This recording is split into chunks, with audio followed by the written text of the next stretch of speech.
দর্শক, স্বাগত আজ দুপুরে। আপনাদের সঙ্গে আছি আমি নুহাত সাওম। সবাইকে শুভেচ্ছা জানিয়ে শুরু করছি আজ দুপুরের আজকের আয়োজন। আজ থাকছে সংস্কৃতি, এনটিভি অনুষ্ঠান সূচি ও দুপুরের অতিথি। প্রথমেই থাকছে সংস্কৃতি। লালমাটিয়ার আর্ট বাংলা গ্যালারিতে অনুষ্ঠিত হচ্ছে দলীয় চিত্রকলা প্রদর্শনী ব্রাশ স্ট্রোকস অফ ফ্রেন্ডশিপ। প্রতিদিন বিকেল ৩টা থেকে রাত ৮টা এই সময় প্রদর্শনী চলবে ৭ জুলাই পর্যন্ত। এবার এনটিভি অনুষ্ঠান সূচি। সন্ধ্যা ৬টা ৪৫ মিনিটে থাকছে অনুষ্ঠান টিফিনের ফাঁকে।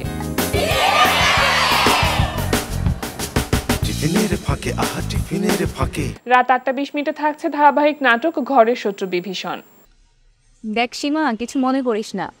আমার মনে হয় কি খায়রুল ভাই ডাল মে কুচ কালা। ডাল মে কুচ কালা না, পুরো ডালই কালা, অন্তরটাও একেবারে কালো। তুই এই লোককে ভরসা করে আবার বিয়েও করে ফেলছিস, ঠিক করছিস এটা? বিয়ে না কোনো উপায় ছিল? ৩টা বছর ধরে প্রেম করি, ঘুরেছি ফিরেছি, এখন কি অপরিচিত কোনো ছেলেকে বিয়ে করতাম? শোন, ছেলে মানুষ মানেই বাটপার। অপরিচিত বাটপারের থেকে পরিচিত বাটপারকে বিয়ে করা অনেক ভালো। রাত ৯টা ৩০ মিনিটে থাকছে একক নাটক। উপরের বাড়াটিয়া লগে একটা মাইয়া। সকালবেলায় ব্যাচেলর পোলা বাড়িলো, বিকেলবেলা বউ আইলো। সরি, ব্যাচেলর বাসা তো, তাই একটু নোংরা। আমরা তো এখন একসাথেই থাকবো, ডাকার জন্য একটা নাম দরকার। আমি আপনার একটা নাম ঠিক করেছি, লাবণ্য। আপনার জন্য চা এনেছি। ও কিন্তু আপনার বিষয়ে সিরিয়াস। ও বলেছে একটু টেকনিক্যালি জিজ্ঞেস করছি কি চাই। এই যে কি নিয়ে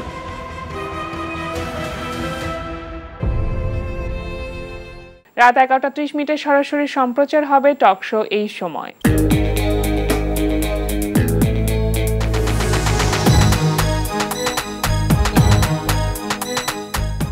এই ছিল এনটিভির আজ রাতের বিশেষ বিশেষ অনুষ্ঠানগুলির সময়সূচি। দেখছেন আজ দুপুরে। এবার দুপুরের অতিথি। প্রিয় দর্শক, আমাদের আজ দুপুরের অতিথি জাহাঙ্গীরনগর বিশ্ববিদ্যালয়ের চারুকলা বিভাগের চেয়ারম্যান, শিক্ষক ও গবেষক ডক্টর শামীম রেজা। এখন জন্ম সনদ দিয়ে খোলো বিকাশ স্টুডেন্ট অ্যাকাউন্ট, নিজের বিকাশ নিজে কর। শুভ দুপুর ভাইয়া। শুভ দুপুর। কেমন আছেন? আলহামদুলিল্লাহ, ভালো আছি। আপনি তো ঢাকা বিশ্ববিদ্যালয় চারুকলা অনুষদের শিক্ষার্থী এবং আপনাদের যে ব্যাচ ছিল, মানে অনার্স যে তৃতীয় ব্যাচ, সেই ব্যাচের শিক্ষার্থীদের বর্ষপূর্তি উপলক্ষে আপনারা একটি এক্সিবিশন আয়োজন করেছেন, যেটা ১ জুলাই থেকে শুরু হয়েছে এবং ৭ জুলাই পর্যন্ত চলবে। একটু এক্সিবিশনটা সম্পর্কে জানি যে ব্রাশ স্ট্রোকস অফ ফ্রেন্ডশিপ, নামকরণটি একেবারে অন্যরকম। কোন ভাবনা জায়গা থেকে এ ধরনের নামকরণ করা? আসলে আমরা যখন চারুকলায় ভর্তি হই তখন তো বিভিন্নজন বিভিন্ন রকম স্বপ্ন নিয়ে ভর্তি হই, এবং আমরা ভর্তি হওয়ার আগে শিল্পী এবং শিল্পাচার্য, আমাদের শিল্পগুরু জয়নুল আবেদিন স্যারকে স্মরণ করি, এবং তারপরে দেখি আমাদের প্রাইমারি স্কুলে যে বইগুলো ছিল সেখানে হাশেম খান স্যারের প্রচ্ছদ আর ইলাস্ট্রেশনগুলো দেখি। তো এগুলো দেখেই একটা শিল্পীর স্বপ্ন জাগে। সবাই হয়তো জয়নুল আবেদিন হব, কিংবা হাশেম খান হবো, শফিউদ্দিন হব, কিংবা কামরুল হাসান হব। সেই স্বপ্নটা নিয়ে আসলে আমাদের যাত্রা শুরু। কিন্তু যখন ভর্তি হলাম এরপর তো চিত্রটা একেবারে অন্যরকম। আস্তে আস্তে যখন অনার্স পাস করলাম তখন আরও একটু চিত্রটা পাল্টে গেল। তো এর মধ্যে কতজনের স্বপ্ন যে আসলে বাস্তবায়ন করা সম্ভব হয়েছে, সম্ভব হয় না, সেটা আসলে বলার বিষয় রাখে না। তো ওই জায়গার থেকেই আমরা যখন প্রতি বছরই এটা অ্যারেঞ্জ করার চেষ্টা করতাম, কিন্তু সব বছরই আমরা এটা পারি নাই। তো এই বছর আমরা চিন্তা করলাম যে যেহেতু 30 বছর হচ্ছে, তো এই জায়গার থেকে আমরা চিন্তা করলাম যে আমরা তাহলে একটা এক্সিবিশন করি। তো এবং নামটা যেহেতু বন্ধু আমরা সবাই, যদিও বন্ধুত্বের সঙ্গে আরেকটু অন্যরকম, কিন্তু তারপরেও আমরা যেহেতু একটা ব্যাচ এবং মোটামুটি আমরা একসাথে আছি, চারুকলা একটা পরিবার, মানে পথ চলাটা একসাথে শুরু হয়েছে। তো সেই দিক থেকে আমরা 30 বছরের বন্ধুত্বের জায়গা থেকে এই নামটা দিয়েছি, the brush strokes of friendship. বাহ, আচ্ছা, এটা তো হচ্ছে আর্ট বাংলা গ্যালারিতে, লালমাটিয়ার আর্ট বাংলা গ্যালারিতে। তো আপনারা এইখানে আসলে এক্সিবিশনটা করার পরিকল্পনা কেন করলেন? এই গ্যালারিটাতে চিন্তা করলাম যে অন্যান্য যে গ্যালারিগুলো আছে ওগুলো তো আসলে এই সময়ের মধ্যে একটা পাওয়া একটা বিষয়, আর আমরা যেহেতু খুব আগে থেকে এটা ওইভাবে প্ল্যান করতে পারি নাই, তো যার কারণে এই গ্যালারিতে জায়গাটা খুব ভালো পাওয়া গেল। আর ইউনুস স্যার আমাদের তো প্রিয় মানুষ, উনি আমাদের বললেন যে তোমরা এখানে করতে পারো, সেখান থেকেই আমরা আসলে ওই গ্যালারিটা চুজ করলাম। মোট 22 জন বলা যেতে পারে আপনাদের যে বন্ধু, তাদের অংশগ্রহণেই এই এক্সিবিশনটা করা। 22 জনের নাম তো বলা সম্ভব না, 22 জনের হয়তো কেউ বাদ যেতে পারে, এই জনের নাম না বলাটাই ভালো, কারণ মনে তো সবার নামই বলতে পারবো, কিন্তু দেখা গেল যে গুনে গুনে বলতে হবে আর কি।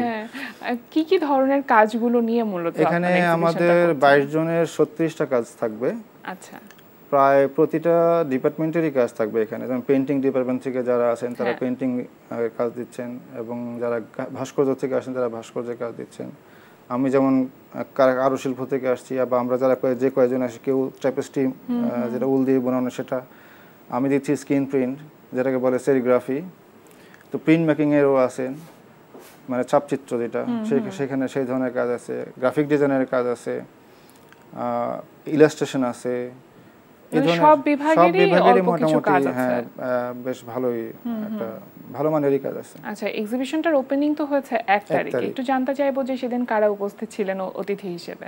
আমাদের একদম শুরুতে আমরা যখন ভর্তি হই তখন আমরা যাদেরকে টিচার হিসেবে পেয়েছিলাম, যে আমাদের 14 শিক্ষক শিশির ভট্টাচার্য, মোস্তাফিজুল হক স্যার এবং আমাদের শেখ আফজাল স্যার, এই 3 জনকে আমরা প্রথম শিক্ষক হিসেবে পাই ওখানে।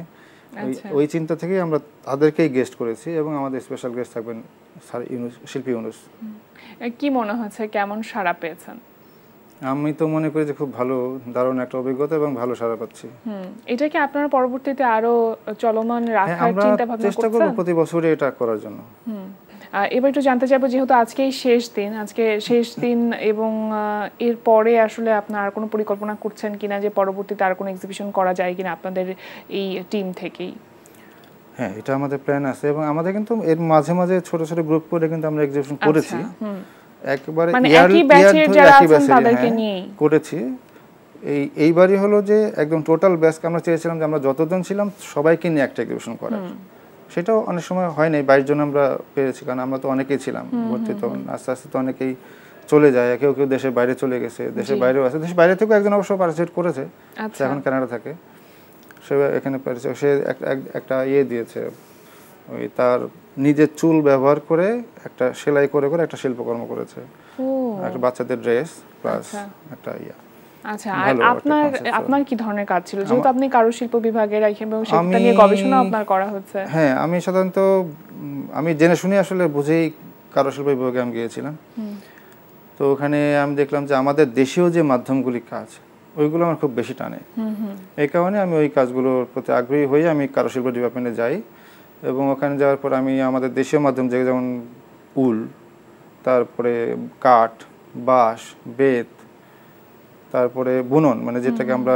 একদম সলিড যে বুনন, যেটা আমাদের টাঙ্গাইলে শাড়ি কিংবা অন্যান্য কাপড় যেখানে বুনন হয় সেই বুননগুলোও আমি আয়ত্ত করেছি।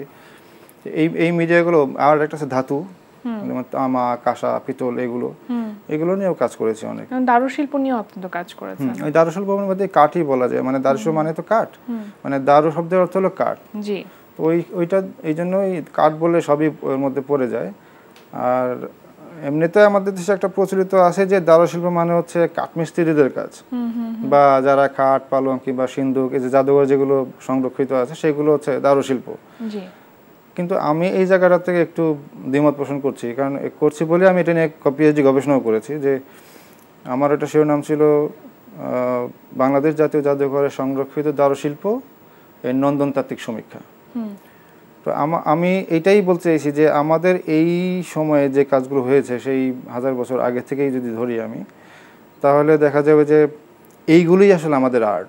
আচ্ছা, যদিও আমরা এটা কারুশিল্প বলে কিংবা লোকশিল্প বলে কিংবা কাঠমিস্ত্রি বা সূত্রধারদের কাজ বলে একটা তুচ্ছ-তাচ্ছিল্য করে আসছি, এই জায়গাটা আসলে আমার কাছে মনে হয়েছে যে ঠিক না। আচ্ছা, এইটাই আমাদের রিয়েল আর্ট, এই জায়গাটাই আমি আসলে তুলে ধরার চেষ্টা করছি, এবং এখনো করি। আমাদের এই যত ট্রেডিশনাল মাধ্যম আছে, দেশীয় মাধ্যম আছে, সেগুলো নিয়ে আমি বেসিক্যালি কাজগুলো করি। আপনি তো সোলো এক্সিবিশন করা হয়েছে, মানে এতগুলো বছরের শিল্পী জীবনে সোলো এক্সিবিশন মাত্র একটি, কেন? হ্যাঁ, এটা একটা গুরুত্বপূর্ণ প্রশ্ন, এবং এটা আমারও মাঝে মাঝে প্রশ্ন হয় যে আমি কেন একটাই করলাম। তো সেটার আসলে উত্তর দিতে গেলে অনেক কিছুই বলতে হবে। তো মূল যেটা সমস্যা হয়, আমরা যারা বাংলাদেশের প্রেক্ষিতে ছবি আঁকি বা আমি যেই মাধ্যমগুলোতে কাজ করি, সেগুলো একটা সংরক্ষণ করার একটা বিষয় আছে। আমাদের অত জায়গা নাই, আর্টিস্টের নিজস্ব কোনো স্টুডিও নাই। আর দ্বিতীয়ত হলো একটা অর্থনৈতিক ব্যাপার তো থাকেই, এতগুলো কাজ করতে গেলে অনেকগুলো টাকাই লাগে। আর তৃতীয়ত হলো যে এরপরে যেহেতু আমি সংসার লাইফে ঢুকে গেলাম, সংসার লাইফে ঢুকে যে চাকরি কাজ সব কিছু মিলে দেখা যায় যে ওই সময়টা হবে বের করে কাজ করা হয়ে ওঠে না। আর এরপরে যখন আমি শিক্ষকতায় ঢুকলাম, ভাবলাম যে এবার হয়তো আমি খুব পারবো কাজ করতে। তো দেখলাম যে না, এটা স্টুডেন্টদেরকে সময় দিতে যে আমার নিজের কাজ আর করা হচ্ছে না। তো এটা আছে। আবার গবেষণা একটা বিষয় আছে ওখানে, আমি আবার একটু গবেষণায় একটু ঢুকে গেলাম।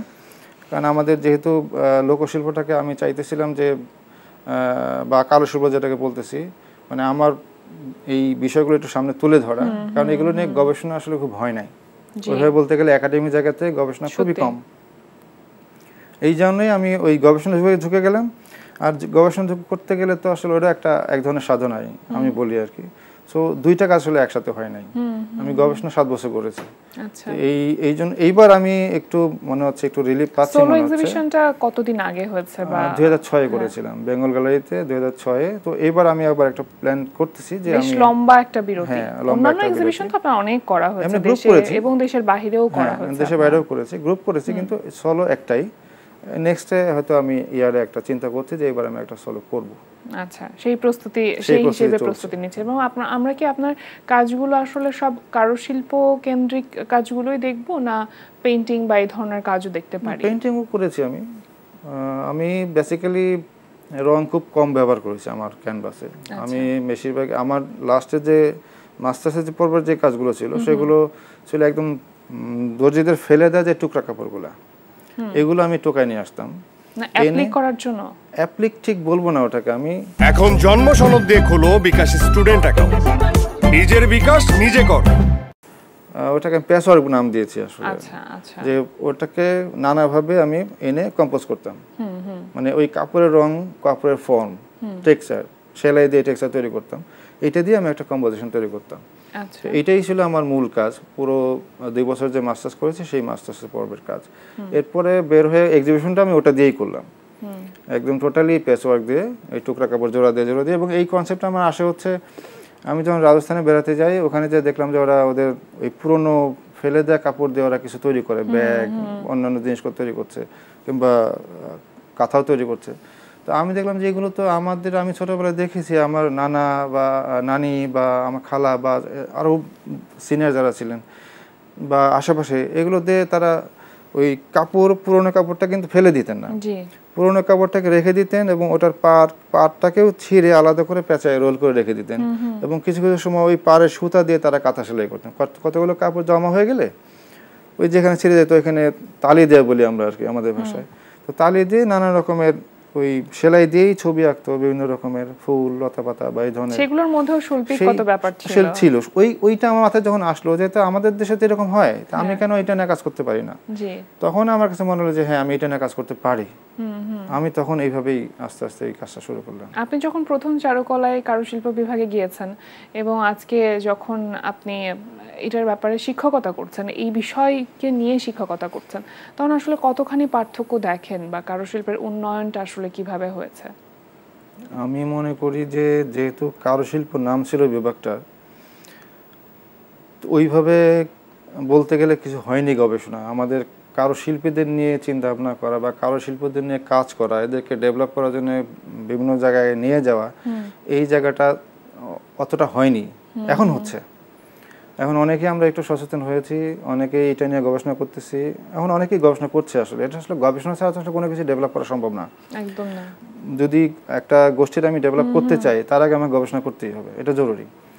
সেটা এখন শুরু হয়েছে, যার কারণে এখন বলা যাইতে পারে যে হ্যাঁ, এখন নতুন নতুন কিছু আসতেছে যারা, এবং ইয়াং যারা ফ্যাকাল্টি এখন আসতেছে, তারা এটা নতুন ধরনের কাজ হচ্ছে, নতুন ধরনের এক্সপেরিমেন্টাল কাজ হচ্ছে। যেমন আমি একটা উদাহরণ দিতে পারি, আমাদের বিভাগে আমি গত বছর শীতকালে যদিও আমার স্টুডেন্টদের একটু কষ্ট হয়েছে, আমাদের দেখলাম যে অনেক কচুরিপানা পরে নষ্ট হয়ে যাচ্ছে। এই আমার মাথায় আসলো যে কচুরিপানা দিয়ে কি করে আর্টের মধ্যে একটা মাধ্যম হিসেবে নিয়ে আসা যায় কিনা বা কোনো প্রোডাক্ট তৈরি করা যায় কিনা, সেই চিন্তা থেকে আমি স্টুডেন্টকে বললাম তোমরা একটা কচুরিপানাগুলো অ্যারেঞ্জ করো। ওরা শীতকালের মধ্যে খুব কষ্ট করে হলেও অ্যারেঞ্জ করছে, যেহেতু স্যার বলেছেন করতে হবে, আমি ওদের পরে বলছি।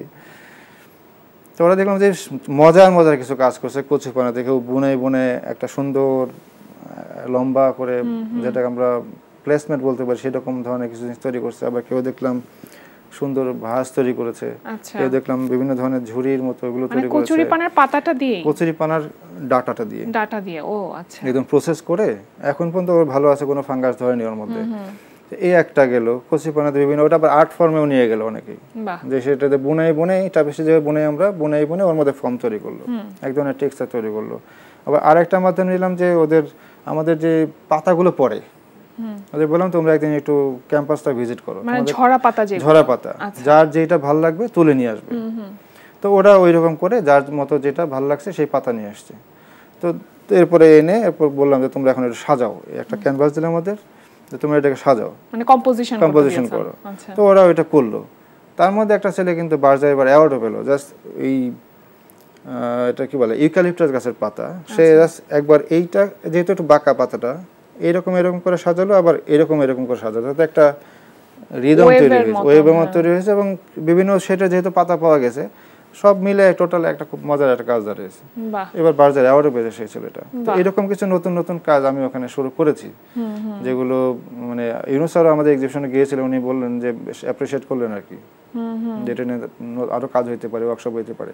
আচ্ছা, অবশ্যই মানে নতুনদের মধ্যে অনেক সম্ভাবনা আছে, তাদের মধ্যে অনেক নতুন চিন্তা আছে, কিন্তু সেটাকে আপনাদের মতন কিছু মানুষ আছে যারা উপস্থাপন করার একটা উপায় খুঁজে দিলে হয়তো তাদের জন্য কাজ করাটা অনেক সহজ হয়ে যায়। আসলে শিক্ষকদের তো রাস্তা দেখানোর কাজ, ও তো শেখাতে পারে না, আসলে শিক্ষক কিন্তু আসলে শেখাতে পারে না।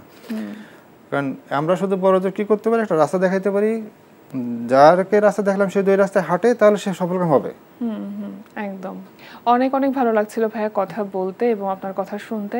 একেবারে শেষ পর্যায়ে চলে এসেছি গল্প করতে করতে। আপনাদের যে এক্সিবিশন আজকে শেষ হয়ে যাচ্ছে, মানে 1 তারিখ থেকে শুরু হয়ে আজকে যে এক্সিবিশন শেষ হয়ে যাচ্ছে, ব্রাশ স্ট্রোকস অফ ফ্রেন্ডশিপ, সেটা আমরা আবারও দেখতে চাই, সেই প্রত্যাশা থাকবে। আজকে আমাদের আয়োজনে আসবার জন্য, সময় দেওয়ার জন্য আপনাকে অসংখ্য ধন্যবাদ। আপনাকে অনেক ধন্যবাদ এবং এনটিভিকে অনেক ধন্যবাদ। প্রিয় দর্শক, আমরা চলে এসেছি অনুষ্ঠানের শেষ প্রান্তে। অনুষ্ঠান সম্পর্কে আপনার মতামত জানাতে মেইল করুন আজ দুপুরে @ntvbd.com এ। বিশ্বের যে কোনো প্রান্ত থেকে যে কোনো সময় আজ দুপুরে দেখতে ভিজিট করুন আমাদের পূর্ণাঙ্গ ওয়েব পোর্টাল www.ntvbd.com। এছাড়া এনটিভি সব জনপ্রিয় অনুষ্ঠান ও খবরের আপডেট পেতে ভিজিট করুন আমাদের ইউটিউব চ্যানেল ও ভেরিফাইড ফেসবুক পেজে। সবার মঙ্গল কামনা আজকের মতো এখানে শেষ করছি। শুভ দুপুর।